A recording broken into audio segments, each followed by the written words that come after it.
بسم الله الرحمن الرحيم قل أعوذ برب الناس ملك الناس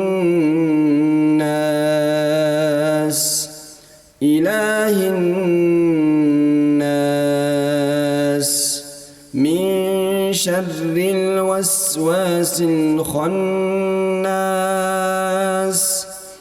الذي يوسوس في صدور الناس من الجنة